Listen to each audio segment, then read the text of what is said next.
Hello အားလုံးပဲမင်္ဂလာပါဒီနေ့ကတော့စကားပြောတဲ့နေရာမှာအရန်သုံးဝင်တဲ့ pattern လေးတစ်ခုကိုပြောပြချင်ပါတယ်အဲ့ဒီကြောင့်ရာလေးကဘယ်အချိန်မှာသုံးတာလဲဆိုရင်တဖြည်းဖြည်းနဲ့အပြောင်းလဲစဖြစ်လာတဲ့အရာတွေကိုပြောချင်လို့ရှင်သုံးပါတယ်အဲ့ဒီ pattern လေးကတော့ it's getting agitated ပါသူရဲ့အဓိပ္ပာယ်လေးကတော့ it's getting နောက်မှာပါတဲ့အဲ့ဒီ agitated စဖြစ်လာနေပြီလို့ပြောချင်တာဖြစ်ပါတယ်ဒီလိုလေးသုံးလို့ရပါတယ်တဖြည်းဖြည်းအေးလာပြီနော်လို့ပြောချင် it's getting coldတဖြည်းဖြည်းပူလာပြီနော်လို့ပြောရင် it's getting hot သူကဆက်တိုက်ပူတဲ့သူကသူကပူလာမှာနောက်တစ်ခုကနှွေးလာပြီနော်လို့ပြောချင် it's getting warm မှောင်လာပြီနော်လို့ပြောချင် it's getting dark လေတိုက်လာပြီလို့ပြောချင် it's getting windy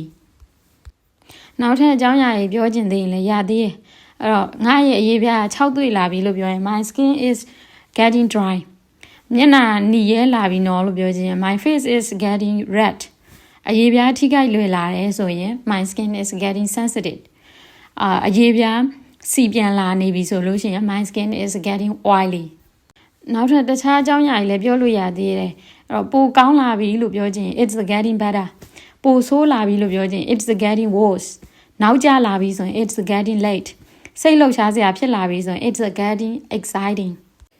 ဒီ pattern လေးကလက်တွေ့ကိုအရန်သုံးဝင်ပါတယ်အဲ့တော့ဒါလေးကိုမှတ်ထားမယ်ဆိုလို့ရှိရင်ကိုပြောချင်တဲ့အကြောင်းအရာတွေလွယ်ကူပြောနိုင်မှာဖြစ်ပါတယ်နောက်ပြီးတော့ပြောသွားတဲ့အရာတွေကိုလည်းနားလည်မယ်လို့ညွှန်လင့်ပါတယ်နားထောင်ပေးတဲ့သူတယောက်ချင်းစီတာကိုကျေးဇူးတင်ပါတယ် see you next time bye bye